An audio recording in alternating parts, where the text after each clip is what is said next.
Bismillahirrahmanirrahim. Assalamualaikum warahmatullahi wabarakatuh. Alhamdulillahirabbil alamin. Wassalatu wassalamu ala asyrafil anbiya'i wal mursalin wa ala alihi wa sahbihi ajmain. Amma ba'du. Kaum muslimin yang dimuliakan Allah Subhanahu wa taala, pada kesempatan ini kita akan sama-sama mengkaji satu kitab yang diberi nama oleh pengarangnya dengan kitab Mukhtasar Minhajul Qasidin. Nah, kitab ini merupakan kitab ringkasan dari kitab Minhajul Qasidin yang dikarang oleh Ibnul Jauzi. Nah, Ibnul Jauzi sendiri meringkas dari karya masterpiece Imam Al-Ghazali Ihya Ulumuddin. Di dalam tradisi para ulama dulu, ketika ada satu kitab disusun, maka kalau tidak diberi syarah, maka dibuat satu rangkuman atau ringkasan. Lalu kalau kemudian masih terasa begitu melebar juga, maka dibuat lagi ringkasannya. Nah, yang kita mau kaji pada kesempatan ini adalah kitab Mukhtasar Minhajul Qasidin yang disusun oleh Al-Imam Ahmad bin Abdurrahman Ibnu Qudamah Al-Maqdisi rahimahullah. Seperti masterpiece-nya Ihya Ulumuddin, maka kitab ini pun memuat 4 pembahasan, 4 tema besar yang dibagi dalam 4/4. Seperempat pertama itu terkait dengan ibadah. Seperempat kedua terkait dengan adat tradisi. Seperempat ketiga terkait dengan hal-hal yang menghancurkan atau merusak. Dan seperempat terakhir terkait dengan hal-hal yang menyelamatkan atau al-munjiyat. Nah, pada kesempatan ini kita akan bahas tentang seperempat pertama, yaitu tentang al-ibadat, tentang ibadah-ibadah. Bab ibadah ini diawali dengan Kitabul Ilmi wa Fadlihi wa ma yata'allaqu bihi. Tentang ilmu, keutamaannya, dan hal-hal yang berkaitan dengan ilmu. Kenapa ilmu kemudian didahulukan? Karena memang al-ilmu adalah imam wal amalu tabi'un. Ilmu itu pemimpin dan amal itu yang mengikutinya. Kalau kemudian kita membuka sejarah, dulu Rasulullah ketika Isra Mi'raj itu, beliau mendapatkan satu perintah kewajiban sholat 5 waktu, dan beliau sudah hadir di Masjidil Haram sebelum subuh, tapi pada waktu itu, pada hari itu, kewajiban sholat subuh belum dikenakan kepada Rasulullah. Apa pasalnya? Pasalnya, karena pada waktu itu Rasulullah SAW belum mengetahui bagaimana ilmu tentang sholat itu. Baru setelah Jibril mengajarkan, maka kewajiban sholat baru diwajibkan kepada Rasulullah SAW. Nah, penyusun kitab ini kemudian ketika berbicara tentang ilmu, keutamaan, dan hal-hal yang berkaitan dengan ilmu, beliau mengetengahkan beberapa ayat Al-Quran. Yang pertama, Allah Subhanahu wa taala berfirman, "Qul hal yastawil ladina ya'lamuna wal ladina la ya'lamun. Innama yatadzakkaru ulul albab." Dalam surat Az-Zumar ayat 9. Artinya, katakan Muhammad, adakah sama orang-orang yang berilmu atau orang-orang yang tahu dan orang-orang yang tidak berilmu atau orang yang tidak tahu? Innama yatadzakkaru ulul albab, sesungguhnya orang yang mau mengambil pelajaran hanyalah orang-orang yang cerdas. Lalu yang kedua, penyusun juga mengutip firman Allah dalam surat Al-Mujadilah ayat 11, "Yarfa'illahu alladhina amanu minkum walladhina utul ilma darajat." Allah akan meninggikan orang-orang yang beriman di antara kalian dan orang-orang yang diberi ilmu beberapa derajat. Ayat yang pertama yang tadi disampaikan oleh penyusun kitab ini Ketika Allah bertanya, adakah sama antara orang yang berilmu dengan orang yang tidak berilmu? Tentu jawabannya tidak sama. Orang yang berilmu tentu tidak sama dengan orang yang tidak berilmu. Nah, pada ayat kedua, kemudian ini dikomentari oleh Ibnu Abbas radhiyallahu an. Kata Ibnu Abbas, il ulama darajatun fawqal mu'minin bisab'i mi'ati darajah. Ulama atau orang-orang berilmu itu memiliki beberapa derajat di atas orang-orang beriman dengan perbandingan 700 derajat. Ma baina kulli darajataini masiratu khamsimi'ati amin. Jeda atau di antara dua derajat itu seperti perjalanan 500 tahun. Jadi ini keutamaan daripada ilmu ya. Jadi orang yang memiliki ilmu memiliki beberapa derajat. Orang yang beriman yang memiliki ilmu dibandingkan orang yang beriman tidak memiliki ilmu, maka perbandingannya itu kurang lebih 700 derajat. Nah, antara satu derajatnya itu di antara dua derajat itu sama dengan perjalanan 500 tahun. Nah, pada ayat ketiga, penyusun mengutip firman Allah dalam surat Fatir ayat 28. Innama yakhshallah min ibadihil ulama. Sesungguhnya yang takut kepada Allah dari hamba-hambanya adalah para ulama. Jadi itu yang kemudian menjadikan orang yang berilmu itu mulia di sisi Allah Subhanahu wa taala. Kenapa? Karena dia adalah orang-orang yang takut. Jadi keilmuan seseorang harusnya mampu menghantarkan seseorang itu menjadi orang yang takut kepada Allah Subhanahu wa taala. Bukan kemudian sebaliknya orang yang berani melanggar. Semakin orang berilmu, maka harusnya semakin tinggi khosyahnya, rasa takutnya kepada Allah Subhanahu wa taala. Nah, setelah kemudian mengutip firman Allah, maka sang menyusun mengetengahkan dalil-dalil pendukung dari al-hadis. Beliau mengambil dari kitab hadis sahih Bukhari dan Muslim dari hadis Muawiyah bin Abi Sufyan radhiyallahu an. Qala, Abu Sufyan berkata, sami'tu Rasulullah sallallahu alaihi wasallam yaqul, aku mendengar Rasulullah sallallahu alaihi wasallam bersabda, may yuridillahu bihi khairan yufaqihu fid-din. Siapa yang diinginkan kebaikan oleh Allah, maka Allah akan berikan pemahaman kepadanya tentang agama. Jadi kalau orang yang kemudian memahami agama, maka itulah yang dikehendaki Allah untuk mendapatkan kebaikan. Di siapapun yang Allah kehendaki untuk diberikan kebaikan, maka dia akan pahamkan tentang agama. Juga dari Abu Umamah radhiyallahu an, ia berkata, dzukira li Rasulillah sallallahu alaihi wasallam rajulani. Dituturkan kepada Rasulullah SAW, rajulani, dua orang lelaki. Ahaduhuma abidun, salah satu di antara keduanya adalah orang yang rajin beribadah. Wal akharu alimun, dan yang satunya lagi adalah orang yang berilmu. Faqala Rasulullah sallallahu alaihi wasallam, lalu Rasulullah bersabda, fadlul alimi alal abid kafadli ala adnakum. Keutamaan orang yang berilmu di atas atau terhadap orang yang ahli ibadah seperti keutamaanku atas orang yang paling rendah di antara kalian. Nah, ini keutamaan ilmu ya. Jadi keutamaan ilmu berefek kepada sang pemilik ilmu itu. Sehingga Rasulullah menyamakan bahwa keutamaan orang yang berilmu itu seperti keutamaan Rasulullah dengan orang-orang yang terendah di antara para sahabatnya. Kemudian qala Rasulullah SAW, Rasulullah SAW bersabda, innallaha malaikatahu wa ahla samawati wal ardi hatta namlata fi juhriha wa hatta al-huta la yusalluna ala muallimin nas al-khaira. Rawahu Tirmidzi wa qala hadisun hasan sahih. Kata Rasulullah SAW, innallaha, sesungguhnya Allah dan para malaikatnya, penduduk langit dan bumi, sampai kepada semut di dalam lubangnya, dan sampai kemudian ikan di lautan, la yusalluna ala muallimin nas al khair.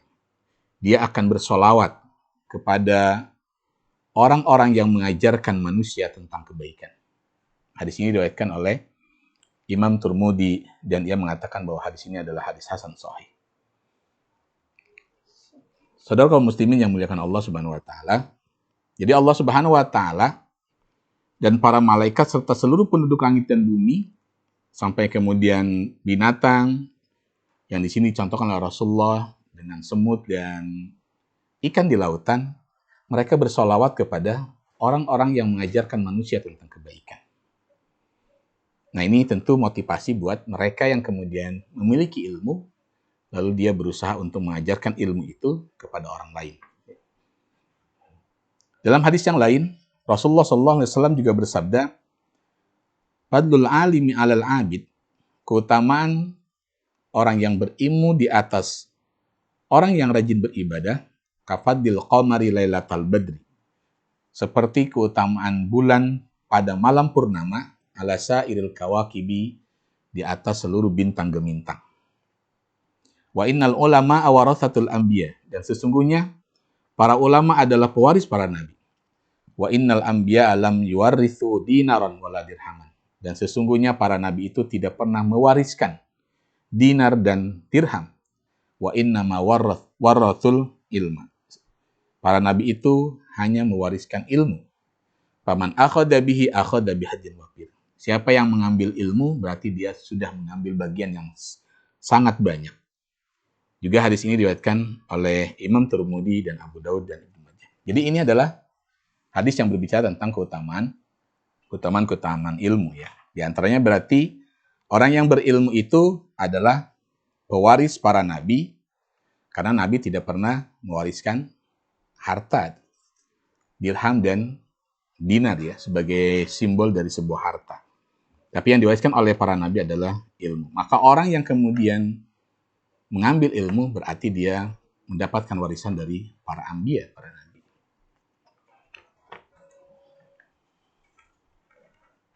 Juga diriwayatkan dari Sofyan bin Asal radhiyallahu an, anna Nabi sallallahu alaihi wasallam qol, bahwa Nabi sallallahu alaihi wasallam bersabda, innal malaikata la tadau ajnihataha li talibil ilmi ridon bima yasna. Sesungguhnya Nabi sallallahu alaihi wasallam bersabda, innal malaikata, sesungguhnya para malaikat, la tadau ajnihataha, niscaya akan meletakkan kedua sayapnya atau sayap-sayapnya di talibil ilmi, untuk para penuntut ilmu, ridon bima yasnau, karena dia ridho terhadap apa yang diperbuat oleh orang yang mencari ilmu itu. Rawahul Imam Ahmad wa Tirmidzi wa Ibnu Majah. Diriwayatkan oleh Imam Ahmad, Tirmidzi dan Ibnu Majah. Imam Al-Khattabi ketika mengomentari hadis ini, apa makna dari malaikat meletakkan sayapnya? Beliau mengatakan bahwa dalam makna ini tidak ada 3 perkataan. Ya, ada 3 pandangan. Kata beliau, ahaduha annahu basatul ajniha.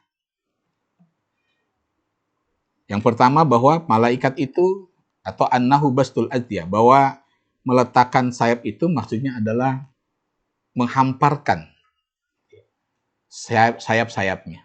Jadi sayapnya itu dihamparkan kepada orang-orang yang menuntut ilmu. Yang kedua maknanya adalah bimana tawadu.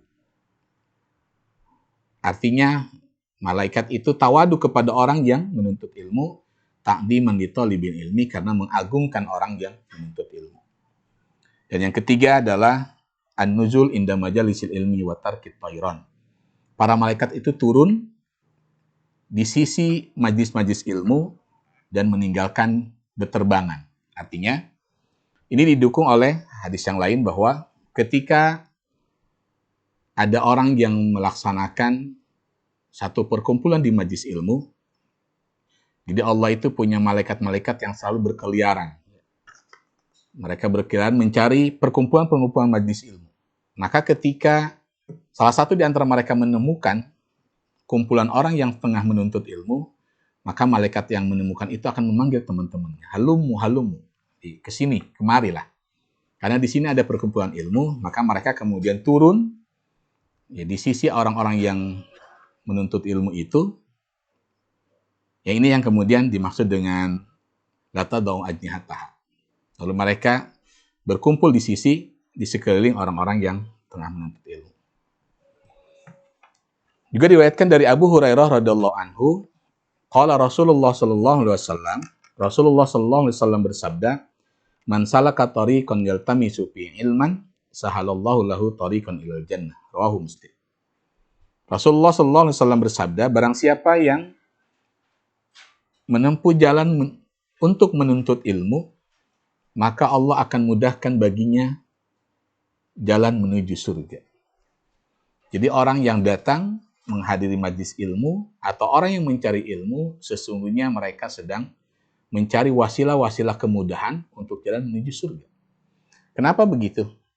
Karena ketika orang itu berilmu atau ketika orang itu menuntut ilmu, maka dipastikan dia akan selalu diingatkan dengan Allah Subhanahu wa taala dan kehidupan setelah kehidupan di dunia ini.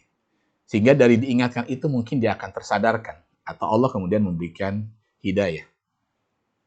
Jadi orang yang kemudian dia mau rajin menuntut ilmu itu, maka dia akan diberikan kemudahan-kemudahan oleh Allah Subhanahu wa taala menuju jalan ke surga. Artinya apa? Dia akan diberikan kemudahan untuk melaksanakan ibadah, dia akan termotivasi untuk melakukan kebaikan-kebaikan. Karena orang yang kemudian mau melakukan kebaikan adalah orang yang ketika itu dia tahu misalkan. Kalau yang mungkin orang yang tidak tahu, dia tidak akan pernah termotivasi untuk melakukan sesuatu.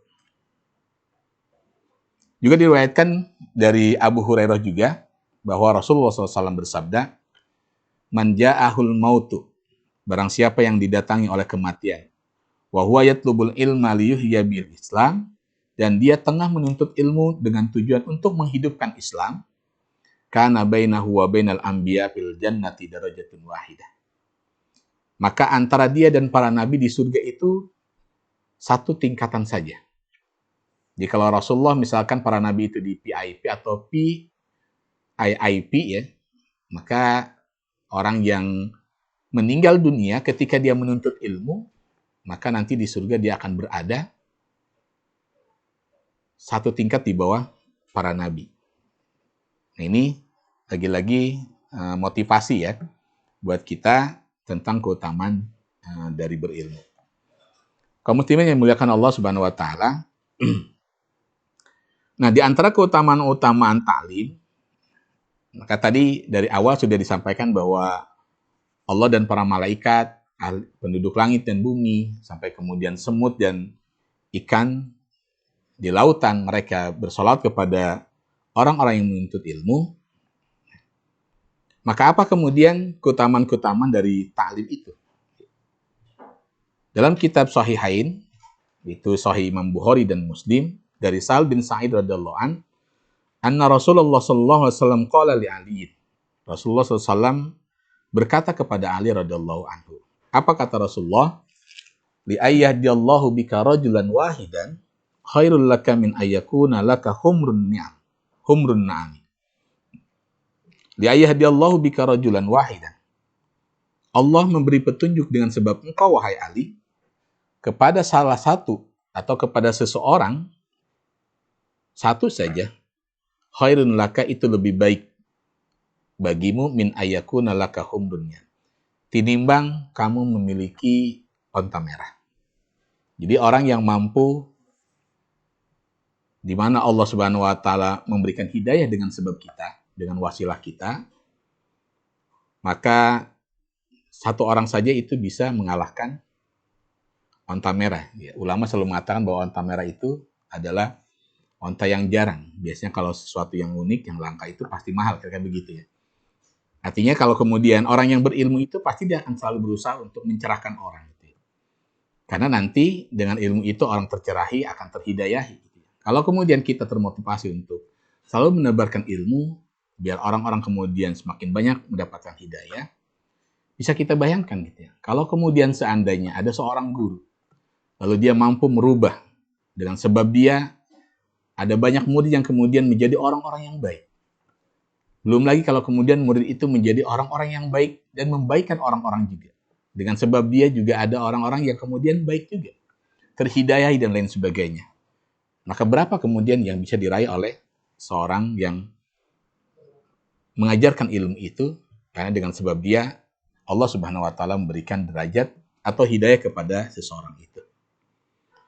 Nah, Ibnu Abbas radhiyallahu an berkata, "Innalladzi yu'alliman nas al-khair", sesungguhnya orang yang mengajarkan manusia tentang kebaikan, tastaghfiru lahu kullu dabbatin. Seluruh binatang melata akan memohonkan ampun untuknya. Hattal hutu fil bahri, sampai ikan hiu di dalam laut. Lalu ditanyakan kepadanya, apa aspek yang kemudian melatari ikan hiu itu memohon ampun kepada orang yang mengajari manusia kebaikan? Maka jawabannya, an-nab al-ilmi ya'ummu kulla syai'in. Karena kebermanfaatan ilmu itu menyeluruh kepada setiap sesuatu. Hattal hut. Sampai kemudian ikan, ya. Kenapa begitu? Fa innal ulama arrafu bil ilmi ma yahillu wa yahrum. Karena para ulama itu tahu dengan ilmunya apa yang halal dan haram. Di wa ausu bil ihsan, dan mereka pasti akan selalu mengingatkan atau berpesan tentang kebaikan ila kulli syai'in, kepada setiap sesuatu. Hatta ilal madbuh wal hut, sampai kepada yang akan disembelih atau binatang yang sembelihan atau kepada ikan. Fa'alhamallahu ta'ala al-kul al-istighfar, sehingga Allah memberikan ilham kepada semuanya agar beristighfar untuk orang-orang yang mengajarkan kebaikan sebagai balasan terhadap kebaikan mereka. Jika muslimin yang dimuliakan Allah Subhanahu wa taala, kenapa kemudian orang-orang yang mengajarkan kebaikan itu dimohonkan ampun oleh penduduk langit dan bumi, oleh seluruh binatang melata, oleh ikan dan sebagainya? Karena orang-orang yang berilmu itu pasti mereka tahu tentang halal dan haram. Dan biasanya mereka akan selalu saling mengingatkan agar selalu berbuat kebaikan. Misalkan, kita akan diingatkan bagaimana ketika menyembelih misalkan. Dia tahu tentang hadis Rasulullah, kalau kemudian kita mau menyembelih itu, maka sembelihlah dengan baik. Nah, di antaranya misalkan dengan mempertajam alat sembelihnya. Lalu kalau kemudian ada temannya juga yang mau disembelih, maka dijauhkan. Nah, kalau kemudian orang yang tahu pasti dilakukan itu. Nah, sehingga dengan seperti itulah kemudian Allah mengilhamkan kepada para binatang melata itu agar memohonkan ampun kepada Allah Subhanahu wa taala. Di awal tadi sudah sampaikan bahwa Allah dan malaikatnya itu bersolawat kepada orang-orang yang mengajarkan manusia tentang kebaikan. Apa solawat Allah? Nah, para ulama mengatakan bahwa kalau Allah bersalawat itu berarti Allah merahmati. Artinya orang-orang yang mengajarkan manusia kebaikan akan selalu dirahmati oleh Allah Subhanahu wa taala. Bayangkan, dia orang yang kemudian mengajari kebaikan atau seorang muallim, seorang guru itu, Allah akan selalu turunkan rahmat kepadanya. Tentu dengan niat lillahi ta'ala dan nilai kalimatillah. Lalu apa salawatnya para malaikat? Salawat para malaikat itu adalah memintakan ampun gitu ya.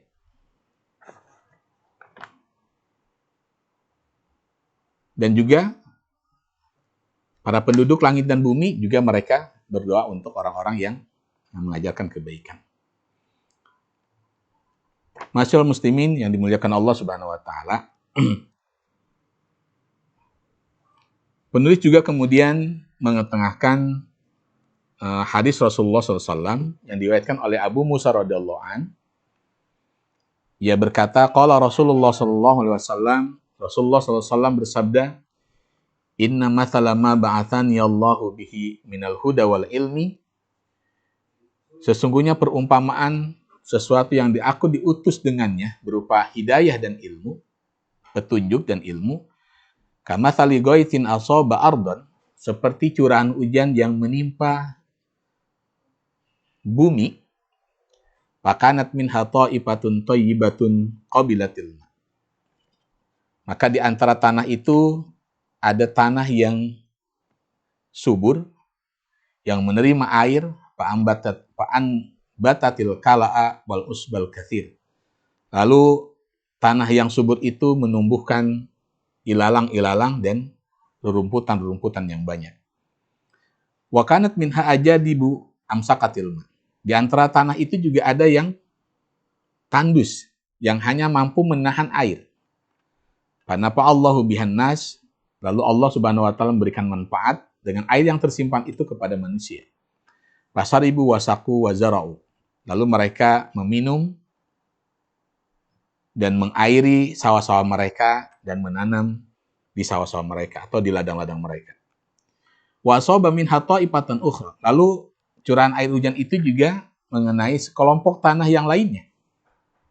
Innama hiya qi'anun, tanah itu adalah berupa datar yang gembur ya, la tumsiku ma'an wa la tunbitu kala, yang tidak mampu menahan air dan juga tidak mampu menumbuhkan rerumputan atau tanaman-tanaman. Nah, kata Rasulullah, padalika mathalu man faqiha fi dinillah. Itu adalah perumpamaan orang yang memahami tentang agama Allah. Wa nafa'ahu Allahu bima ba'atsani, lalu Allah menjadikan ia bermanfaat dengan apa yang diutus dengannya. Fa'alima wa 'allam. Dia tahu dan dia memberitahu, artinya mengajarkan. Jadi perumpamaan tanah yang tadi subur itu diumpamakan orang yang paham tentang agama Allah, dia mengetahui ajaran-ajaran Allah, lalu dia mengajarkan ajaran-ajaran Allah itu kepada orang lain. Dan perumpamaan yang kedua itu masalu man lam yarfa bidzalika ra'san. Orang yang tidak mampu mengangkat kepalanya. Walam yaqbal hudallah, dan dia tidak mau menerima hidayah Allah. Jadi tanah yang tandus itu dia tidak mampu menerima hidayah Allah. Jadi air itu tidak simpan ya. Tetapi masih dimanfaatkan. Allah diursitu bih, yang aku diutus dengannya. Nah, kaum muslimin yang dimuliakan Allah, kata penulis buku ini, fangdur rahimakumullah ila hadal hadis. Lihatlah, semoga Allah merahmati Anda kepada hadis ini. Kata beliau, fa innal fuqaha ulil fahmi. Para fuqaha itu, orang-orang yang faqih, orang-orang yang paham itu adalah orang-orang yang memiliki pemahaman.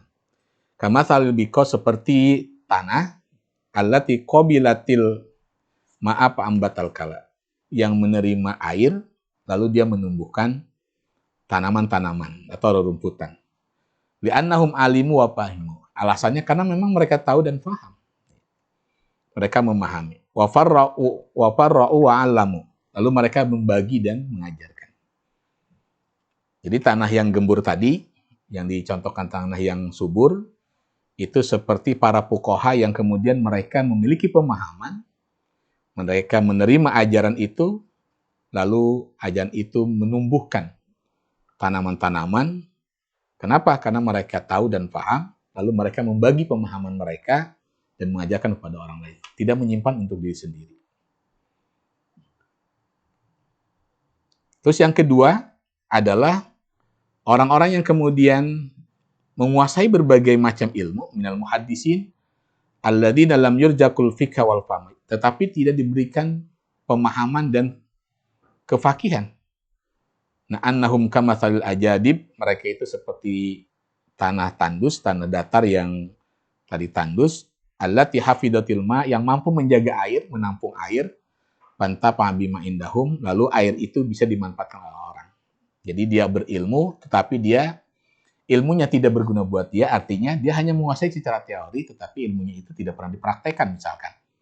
Maka ini seperti ajadib ya, seperti tanah tandus yang mampu menahan air. Nah, ketika dia mengajarkan, orang kemudian bisa mengambil manfaat. Tetapi ilmu yang dia miliki tidak bermanfaat buat dia. Karena ilmu yang bermanfaat itu adalah ilmu yang kemudian dia tahu, lalu dia mengamalkan dengan ilmu itu. Itulah ilmu yang bermanfaat. Jadi kalau kemudian kita hanya mengetahui teori, tapi kemudian kita tidak pernah mengamalkan, berarti ilmu itu belum bermanfaat. Boleh jadi ketika kita menyampaikan kepada orang, bercerita kepada orang, lalu ada orang yang mengambil manfaat itu. Itulah yang kemudian digambarkan dengan seperti bumi yang tipe yang kedua. Dia mampu menahan air, lalu air itu bisa diminum, dinikmati oleh orang-orang lain. Wa ammal ladina sami'u wa lam yata'allam wa lam yahfadu. Sementara orang yang tidak pernah mendengar, tidak pernah belajar, dan tidak pernah merawat atau menjaga atau menghafal, fahum al-awamul jahilah atau jahalah. Mereka adalah orang-orang awam dan bodoh. Jadi kalau orang bodoh, ya mereka tidak mau duduk bermajlis ilmu, Mereka tidak pernah mau belajar, boro-boro kemudian mereka mau menghafalkan atau menjaga. Nah ini beberapa kemudian keutamaan dari ilmu dan motivasi buat kita. Nah ada satu kata-kata bijak yang diucapkan oleh Al-Hasan rahimahullah. Dia berkata, laulal ulama la saran nasu mithl bahaim. Laulal ulama la saran nasu mithl bahaim. Sekiranya tidak ada ulama atau tanpa ulama, niscaya manusia akan menjadi seperti binatang-binatang. Kenapa begitu? Karena tidak ada yang mengajarkan tentang kebaikan. Manusia itu memiliki seluruh karakter dan sifat yang ada pada binatang. Jadi manusia itu kumpulan orang-orang yang memiliki sifat seperti binatang. Kita bisa cek misalkan. Jadi kalau kemudian ada kita yang punya karakter atau sifat seperti singa misalkan. Ada di antara kita yang punya sifat seperti kerbau misalkan. Kerbau itu apa ya? Karakter apa? Misalkan dia dablek atau apa gitu ya. Ada orang yang kemudian punya karakter seperti. Nah, yang membedakan manusia itu kan akal. Dan akal itu kemudian menjadi sangat mulia kalau kemudian ada orang yang mengingatkan dan mengasah serta melatih akal itu untuk menjadi sesuatu yang bisa memikirkan tentang kebaikan. Disinilah kemudian peran para alim ya, atau orang-orang yang tahu. Atau mungkin di antara alim itu adalah para guru ya. Kalau tanpa guru, maka manusia bisa seperti binatang. Karakter manusia pasti bisa seperti binatang. Kenapa? Karena tidak ada orang yang mengingatkan mereka atau mengajarkan mereka tentang kebaikan. Maka di sini pentingnya kemudian menuntut ilmu atau menjadi orang-orang alim. Maka berbanggalah kalau kemudian kita menjadi para mu'alim, orang-orang yang mengajarkan sebuah kebaikan, insya Allah Subhanahu wa Ta'ala akan memberikan keberkahan pada kita. Wa qala Mu'ad bin Jabal radhiyallahu an, Mu'ad bin Jabal berkata, kata beliau, ta'allamul ilma. Pelajarilah ilmu fa inna ta'allumahu lillahi khasyah. Karena mempelajari ilmu karena Allah itu adalah sebuah ketakutan. Ya, khasyah. Jadi orang yang belajar ilmu itu, insya Allah dia akan ada rasa takut kepada Allah Subhanahu wa Ta'ala. Jadi pastikan orang yang mau menekuni belajar atau orang yang belajar ilmu apapun, nah harusnya dia ketika dengan ilmunya itu mampu menyebabkan dia untuk takut kepada Allah Subhanahu wa Ta'ala. Artinya takut kepada Allah berbeda dengan takut kita kepada makhluk. Kalau kita takut kepada makhluk, kita akan menjauhi makhluk itu. Tapi berbeda ketika kita takut kepada Allah. Bukan kita jauhi Allah, tapi kita dekati Allah Subhanahu wa Ta'ala. Ini perbedaannya. Kalau kita takut dengan singa, misalkan, pasti kita akan lari ketika ketemu dengan singa. Maka kalau takut kepada Allah, maka kita akan makin dekat dengan Allah Subhanahu wa Ta'ala. Nah ini orang-orang yang berilmu yang tahu, pasti dia akan melakukan seperti itu. Misal kita tahu tentang keutamaannya baca Quran. Kita tahu tentang keutamaannya sholat duha. Kita tahu tentang keutamaannya sholat tahajud. Pasti orang yang berilmu itu, atau dia tahu tentang misalkan adab ketika orang itu melanggar larangan Allah Subhanahu wa Ta'ala. Dan dengan pengetahuan itu dia pasti akan ada takut sehingga dia tidak akan melakukan. Ketika itu dilarang, maka dia tidak akan melakukan itu. Dan ketika itu adalah perintah, maka dia tidak akan meninggalkan perintah itu. Kata Mu'ad bin Jabal, mempelajarinya adalah bentuk ketakutan kepada Allah. Wa talabahu ibadatun, mencarinya adalah ibadah. Jadi mencari ilmu itu ibadah. Dulu kata guru, mencari ilmu itu wajib. Bisanya itu tidak wajib. Yang penting kemudian kita mencari. Karena memang itu adalah bagian daripada ibadah. Wa mudarasatuhu tasbih. Mudarasah itu mengkaji atau membaca lah. Atau mempelajarinya. Atau mengulangnya. Jadi ketika kita membaca buku, misalkan itu bagian daripada mudarasah namanya. Itu ada tasbih. Jadi ketika kita membaca untaian kalimat-kalimat dalam sebuah buku tentang ilmu, sesungguhnya kita tengah bertasbih pada Allah Subhanahu wa Ta'ala. Wal bahsu anhu jihadun. Membahas ilmu itu, menganalisa, meneliti, tentang sebuah ilmu itu adalah bagian daripada jihad. Jadi para peneliti ilmu yang mungkin mereka berada di LIPI misalkan, kalau di kita, atau kalau kemudian di Saudi itu ada Darul Buhus wal Ibta ya, yang mereka menganalisa, mengkaji, mencari permasalahan-permasalahan ilmu itu adalah bagian daripada jihad. Jadi para analis itu adalah bagian daripada jihad. Misalkan sekarang ketika kita dilanda pandemi, lalu ada orang yang kemudian meneliti apa kemudian virus-virus dan sebagainya. Nah, ketika mereka lakukan itu, sesungguhnya itu adalah bagian daripada jihad.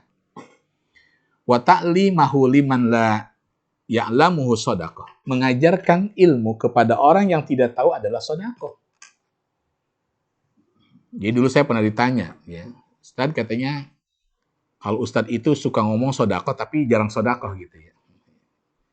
Ya, saya jawab ya justru ini saya lagi bersedekah gitu ya. Ketika saya ngisi kajian, ya saya lagi bersedekah karena mengajarkan seseorang yang kepada orang yang tidak tahu sesuatu yang ia tidak tahu itu adalah bagian sedekah. Jadi sedekahnya orang alim, orang yang tahu atau guru adalah dengan mengajarkan orang yang sesuatu yang dia tidak tahu. Itu adalah bagian daripada sedekahnya.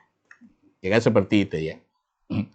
Wabadlahu li ahli kurbah, dan mencurahkan atau memberikan ilmu kepada ahlinya itu adalah merupakan kurbah, sebuah kedekatan. Jadi ketika kita diskusi dan lain sebagainya, itu kan saling memberi ya.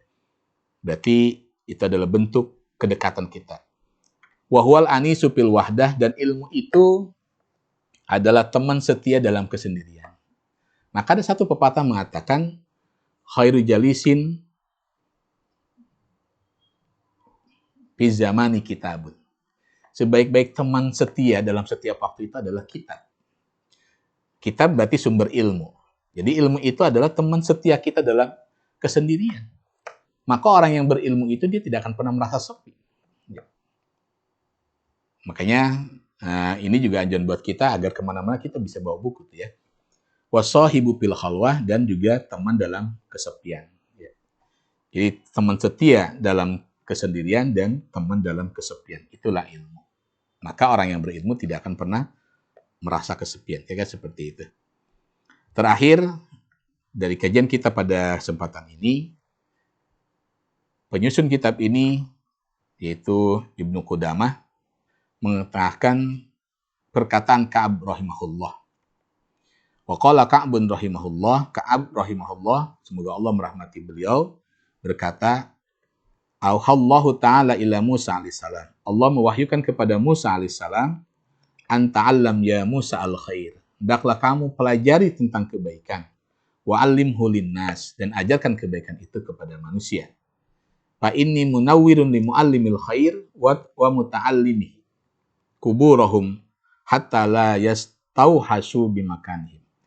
Karena nanti kata Allah, fa inni munawwirun, aku akan menerangi bagi orang yang mengajarkan kebaikan dan orang yang mempelajari kebaikan kubur-kubur mereka, sehingga mereka tidak merasa ketakutan di tempatnya itu. Kalau kemudian kita berbicara tentang kubur, jadi kuburan itu adalah tanah yang sempit, di sana ada kegelapan. Maka orang-orang yang kemudian mempelajari sebuah kebaikan atau mempelajari ilmu, lalu dia mengajarkan kepada manusia, maka insya Allah di dalam kuburnya itu akan terterangi. Jadi orang yang mengajarkan dan yang belajar akan diterangi oleh Allah Subhanahu wa taala kuburan mereka, sehingga kalau kemudian terang menjadi lapang, sehingga mereka tidak takut di dalam kuburan. Kaum muslimin yang muliakan Allah Subhanahu wa taala, mungkin kajian kita untuk pada kesempatan ini sampai di sini dulu, dan mudah-mudahan nanti kita lanjutkan pada kesempatan yang lain. Semoga Allah memberi kita umur yang panjang dan kesempatan. Nanti kita masih tetap membahas tentang ilmu dan keutamaan serta hal-hal yang berkaitan dengan ilmu. Demikian, semoga bermanfaat. Tentu yang benar datang dari Allah Subhanahu wa taala, dan yang salah kesalahan saya pribadi kepada Allah saya mohon ampun. Hadanallahu wa iyyakum. Assalamualaikum warahmatullahi wabarakatuh.